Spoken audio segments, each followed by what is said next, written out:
Hello students, पिछली video के अंदर हम सॉल्यूशन को डिस्कस कर चुके हैं। आज हम पढ़ेंगे representation of concentration of solution. जो सॉल्यूशन है उसे रिप्रेजेंट करने की जो कंसंट्रेशन टर्म्स हैं उनको आज हम वन बाय वन डिस्कस करेंगे। देखिए, जब भी हम किसी सॉल्यूशन के बारे में बात करते हैं तो जो सॉल्यूशन होता है वो दो तरीके का होता है। एक होता है कंसंट्रेटेड और एक होता है डाइल्यूट। कौन कौन से तरीके का होता है?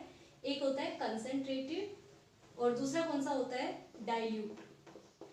कंसंट्रेटेड क्या होता है? जिसके अंदर एब्सोल्यूट कंसंट्रेशन, यानी बहुत सारे सॉल्यूशन ऐसे होते हैं जिन्हें हम 100% कंसीडर करते हैं लेकिन वो 100% हो नहीं सकते। ठीक है, बहुत कम सॉल्यूशन ऐसे होते हैं जो 100% प्योर फॉर्म के अंदर हमें मिलते हैं, तो उन्हें हम कह देते हैं जिनकी परसेंटेज, प्योरिटी परसेंटेज बहुत ज़्यादा हाई होती है उन्हें हम कंसंट्रेटेड बोलते हैं। और जिनके अंदर जो सॉल्वेंट है वो ऐड कर दिया जाता है, यानी जिनकी कंसंट्रेशन हम लो कर देते हैं by the addition of water और एनी अदर मटेरियल और chemical, that solutions are known as dilute solution. Okay, concentration मतलब प्योर और डाइल्यूट मतलब कुछ ना कुछ उसके अंदर हम लिक्विड मिक्स कर चुके हैं। तो जो कंसंट्रेशन टर्म है ना, यहाँ पे जो डाइल्यूट हम डाइल्यूशन कर रहे हैं वो किस किस तरीके से हो सकता है वो देखेंगे। तो फर्स्ट देखिए मास परसेंटेज। मास परसेंटेज क्या होता है? Mass percentage of A solute in solution is the mass of the solute in gram present in 100 gram of the solution.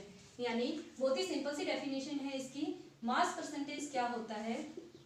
Mass of solute, simple है, मास of solute upon mass of solution into में 100। क्या निकल जाएगा? Mass percentage निकल जाएगा। बिल्कुल simple सा formula है, मास of solute upon mass of solution into में 100। और इससे हम क्या चीज फाइंड आउट कर सकते हैं? मास परसेंटेज निकाल लेंगे।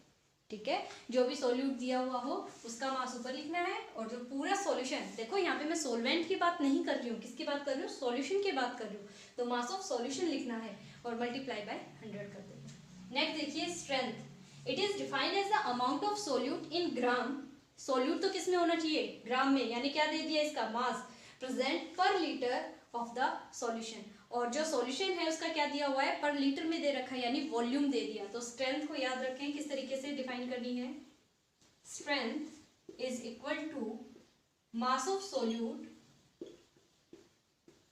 Upon volume of solution. Okay, अब यहाँ पे ध्यान रखें, स्ट्रेंथ जब भी निकालेंगे तो मास ऑफ सोल्यूट ऊपर रहेगा, अपॉन क्या रहेगा? वॉल्यूम ऑफ सॉल्यूशन, यानी कितने अमाउंट के अंदर सोल्यूट का मास आपने डिसॉल्व करवाया है पर लीटर ऑफ द सॉल्यूशन के अंदर, यानी कितने वॉल्यूम सॉल्यूशन में आपने डिसॉल्व करवाया है, ये चीज डिफाइन करवाएगा हमें स्ट्रेंथ। इसकी यूनिट क्या होती है? देखिए ऊपर मास को किस में मेजर करेंगे हम? ग्राम के अंदर, और इसको किस में मेजर करेंगे? लीटर के अंदर। तो इस यूनिट को जब हम लिखेंगे तो ऐसे लिख दें, मास पर लीटर, या फिर ऐसे भी लिख सकते हैं ना, सॉरी, ग्राम पर लीटर या फिर ग्राम लीटर इनवर्स, दोनों तरीके से लिख सकते हैं। तो ये क्या आ जाएगी? इसकी स्ट्रेंथ आ गई। ओके, नेक्स्ट देखिए, अब नेक्स्ट है मोलेरिटी। मोलेलिटी लेते हैं पहले। मोलेलिटी, ये ध्यान रखिए क्या लिखा है मैंने? मोलेलिटी। इसे रिप्रेजेंट किया जाता है सिंबल स्मॉल m से। किससे रिप्रेजेंट करेंगे हम? स्मॉल m से। होता क्या है? It is defined as number of moles of solute dissolve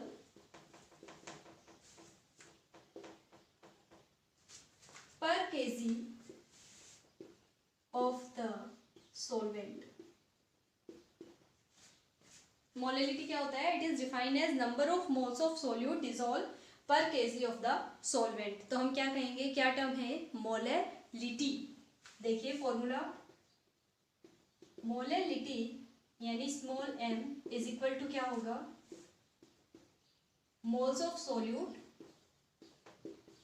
upon, हमने देखिए इसमें लिया है पर केजी ऑफ द सॉल्वेंट, तो क्या रहेगा? Mass of solvent in KG. किसके अंदर ले लिया? केजी के अंदर अगर लेके चलेंगे तो आप इस तरीके से लिख सकते हैं, अदरवाइज ऐसे भी लिख सकते हैं, moles of solute upon mass of solvent in gram. अगर ग्राम में लेंगे तो क्या करना पड़ेगा आपको, यहाँ 1000 के साथ मल्टीप्लाई कर देंगे तो भी क्या किस चीज़ का फॉर्मूला है, ये मोलैलिटी का फॉर्मूला ही रहेगा। अब नंबर ऑफ मोल्स देखिए, मोल कंसेप्ट के अंदर नंबर ऑफ मोल्स निकालने आपने सीख लिए थे, वैसे ही निकलेंगे यहाँ पे नंबर ऑफ मोल्स जो हम बात कर रहे हैं। तो वो मोल्स का जो नंबर आएगा वो यहाँ रखना है, मास जो है सोलवेंट का गिवन रहेगा वो आप यहाँ पुट कर देंगे और मल्टीप्लाई बाय 1000। अब यहाँ पे सॉल्यूशन नहीं है, सोलवेंट है, इस चीज का ध्यान रखें, सोलवेंट वर्ड यूज कर रही हूँ मैं। तो इसकी यूनिट क्या हो जाएगी, यहाँ पे यूनिट रहेगी इसकी मोल पर केजी। ऐसे लिख दें मोल पर केजी को, मोल पर केजी यानी मोल केजी इनवर्स। एक जो इसमें इंपॉर्टेंट चीज है वो क्या है, it is the only term which is independent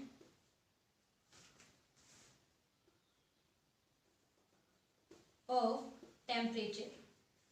ये जो टर्म है ये टेम्परेचर के इंडिपेंडेंट रहती है, यानी टेम्परेचर का इसके ऊपर कोई इफेक्ट नहीं पड़ता। क्यों नहीं पड़ता, क्योंकि यहाँ पर हम मास कंसीडर करते हैं ना कि वॉल्यूम। मास जो टर्म होती है उस पर टेम्परेचर का कोई इफेक्ट नहीं पड़ता, जबकि वॉल्यूम जो टर्म होती है वो टेम्परेचर से अफेक्टेड रहती है। तो जब भी हम कोई सॉल्यूशन वगैरह बनाते हैं तो मोलैलिटी के अंदर बनाना ज़्यादा बेटर रहता है as compare to some another terms जो अभी इसके बाद में डिस्कस करने वाली हूँ। तो किस रीजन की वजह से, क्योंकि ये टेम्परेचर के इंडिपेंडेंट होती है और मास के ऊपर टेम्परेचर का कोई इफेक्ट नहीं पड़ता, इस रीजन की वजह से ये इंडिपेंडेंट ऑफ टेम्परेचर रहती है। ओके, तो इस बात का आप ध्यान रखें। नेक्स्ट टर्म देखिए,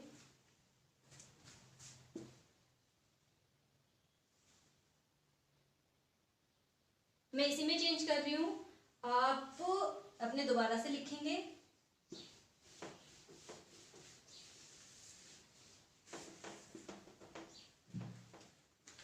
फोर्थ जो टर्म है वो है मोलैरिटी। सिर्फ एक वर्ड चेंज किया है, मोलैरिटी, RITY, मोलैरिटी। इसे रिप्रेजेंट किया जाता है सिंबल कैपिटल M से। It is defined as the number of moles of solute dissolve per litre of the solution. Okay, इससे पहली टर्म के अंदर मैंने लिया था सोलवेंट इन केजी, अब मैं ले रही हूं सॉल्यूशन इन लीटर। फॉर्मूला देखिए इसका, मोलैरिटी रिप्रेजेंट करेंगे कैपिटल M से, it is equal to number of moles of solute upon volume of solution. ठीक है, क्या लिया है हमने, number of moles of solute upon volume of solution.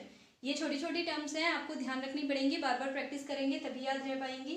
इससे प्रीवियस के अंदर हम मास कंसीडर कर रहे थे यहाँ पे और यहाँ सॉल्वेंट लिया था। मोलैरिटी के अंदर क्या कंसीडर कर रहे हैं, वॉल्यूम कंसीडर कर रहे हैं और सॉल्यूशन लिया हुआ है इन केजी। अगर केजी के अंदर है तो हमें कोई दिक्कत है ही नहीं, एज इट इज लिख सकते हो, लेकिन आप इसे ऐसे भी लिख सकते हो, number of moles of solute upon volume of solution in ग्राम।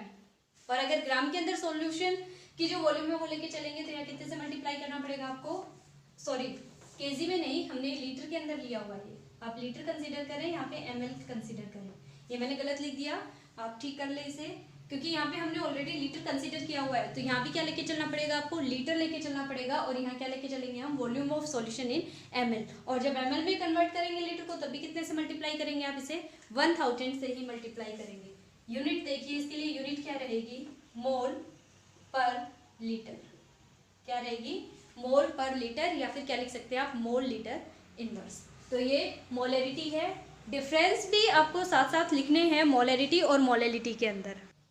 अब देखिए यहाँ पे मैंने क्वेश्चन लिखा है, अभी सारी कंसंट्रेशन टर्म्स जो हैं वो कंप्लीट नहीं हुई हैं, लेकिन इसके साथ साथ में कम से कम एक एक न्यूमेरिकल तो जरूर करवाऊंगी आपको, और आई होप कि आप भी घर पे कम से कम इन्हें ट्राई जरूर करें, कम से कम वो जरूर ट्राई करें जो मैं यहाँ पे करवा रही हूँ आपको। ओके, और इसके अलावा अगर बुक की हेल्प से कर ले तो बहुत अच्छी बात है। देखिए, calculate the molarity of NaOH in the solution prepared by dissolving its 4 gram in enough water to form 250 ml of the solution। यानी ये क्या कह रहा है कि हमें मोलरिटी कैलकुलेट करनी है। कैलकुलेट क्या करनी है हमें? मोलरिटी। ओके, यानी कैपिटल एम जो है ये तो हमें कैलकुलेट करना है। क्या दिया हुआ है? सोल्यूट, यहाँ पे NaOH दिया हुआ है सोल्यूट, ठीक है, और वो कितना दे रखा है? गिवन मास जो है ऑफ NaOH, और NaOH क्या है? हमारा सोल्यूट है। कितना है इसका? 4 ग्राम। तो सॉल्वेंट क्या हुआ? इन द इनफ वाटर, यानी कितना भी पानी लो ताकि वो अच्छे से 4 ग्राम जो है उसके अंदर डिजोल्व हो जाए to 250 ml of the solution. और हमारा जो सॉल्यूशन है वो कितना ml बनना चाहिए? 250 ml बनना चाहिए। वॉल्यूम भी दे दिया इसमें सॉल्यूशन का, सॉल्वेंट नहीं बताया लेकिन। ओके, तो गिवन मास कितना है? 4 ग्राम। अब नंबर ऑफ मोल्स जब हम निकालते हैं, नंबर ऑफ मोल्स है ना, किसके निकालने हैं? NaOH के निकालने हैं हमें। फॉर्मूला क्या रहता है इसके लिए? गिवन मास अपॉन मॉलिक्यूलर मास। क्या फॉर्मूला होता है? गिवन मास अपॉन मॉलिक्यूलर मास। अब गिवन मास तो दे रखा है NaOH का, कितना है? 4 ग्राम। अब इसका मॉलिक्यूलर मास कैसे निकालें? NaOH मॉलिक्यूलर मास आपको निकालना सिखाया गया है। सोडियम का कितना होता है? 23, ऑक्सीजन का कितना होता है? 16, हाइड्रोजन का कितना होता है? 1। सबको ऐड कर लो, कितना आ जाएगा? 40। तो इसका गिवन मास तो कितना है? यहाँ दे रखा है 4 ग्राम, और मॉलिक्यूलर मास कितना आ गया? 40 ग्राम। कितना आ जाएगा? 0.1 मोल। नंबर ऑफ मोल्स निकाल लिए, यही फॉर्मूला होता है। N is equal to given mass upon molecular mass, और ये आ गया आपके नंबर ऑफ मोल्स। अब वॉल्यूम जो है कितना दे रखा है यहाँ पे? 250 ml। 250 ml दिया हुआ है ना। मोलरिटी निकालनी है। मोलरिटी क्या करेंगे? फॉर्मूला क्या होता है? Number of moles of solute upon volume of solution. यहाँ किस में दे रखी है? ml के अंदर, तो कितने से मल्टीप्लाई करना पड़ेगा आपको? यहाँ 1000 से। ओके, देखिए नंबर ऑफ मोल्स कितने आ गए? 0.1। वॉल्यूम कितना दे रखा है? 250 इंटू में 1000 है ना। क्या करेंगे? यहाँ पे एक कंसीडर कर लें, नीचे एक जीरो लगा दूं, ठीक है। 2 जीरो से 2 तो कैंसिल हो गई। 2/5 आप इसे डिवाइड करें, कितना आ जाएगा? 0.4। यानी मोलरिटी कितनी है? 0.4। आप चाहे तो 0.4 m लिख सकते हैं इसे, तो भी गलत नहीं होगा, मोलरिटी कंसीडर किया जाएगा। या फिर आप लिखें इसे 0.4 मोल लीटर इनवर्स, तो भी ठीक है। दोनों ही कंडीशंस के अंदर ये ठीक है। चाहे तो आप क्या लिख सकते हैं? 0.4 कैपिटल M, ये भी कंफर्म करवाएगा कि आप मोलरिटी कैलकुलेट कर रहे हो, या फिर क्या लिखेंगे आप? 0.4 मोल लीटर इनवर्स। दोनों ही कंडीशंस के अंदर ये ठीक है। एक न्यूमेरिकल मैं आपके लिए छोड़ रही हूँ, यहाँ पे आप करके बताएंगे मुझे। यहाँ पे मैंने 2 क्वेश्चन लिख दिए हैं। फर्स्ट क्वेश्चन देखिए, a solution is prepared by 2 gram of the substance a कोई सब्सटेंस है, उसका 2 ग्राम जो है उसका सॉल्यूशन प्रिपेयर करना है। यानी ये सोल्यूट दे रखा है टू 18 ग्राम ऑफ वाटर, और 18 ग्राम वाटर है। Calculate the mass percentage of solute. अब देखिए ये तो सोल्यूट है और ये क्या है? सोलवेंट। सॉल्यूशन नहीं दे रखा है इसने यहाँ पे, तो सोल्यूट प्लस सॉल्वेंट करेंगे तो क्या आ जाएगा? सॉल्यूशन आ जाएगा कंप्लीट हमारा। इसने पूछा क्या है? Calculate the mass percentage of solute. Solute की मास परसेंटेज हमें फाइंड आउट करनी है। फर्स्ट जो फॉर्मूला आपको करवाया गया है वो मास परसेंटेज का है, उसे एक बार रिमाइंड करें और फिर इसे मुझे सॉल्व करके कमेंट सेक्शन में आंसर बताएं। Calculate the molarity. मोलरिटी नहीं पूछ रही, अब क्या पूछा गया इसमें? Molarity of 2.5 gram of the ethanoic acid. यहाँ पे इथेनोइक एसिड का फॉर्मूला लिखा हुआ है और ये कितना ले रखा है? 2.5 ग्राम। यानी ये सोल्यूट का जो गिवन मास है वो दे रखा है।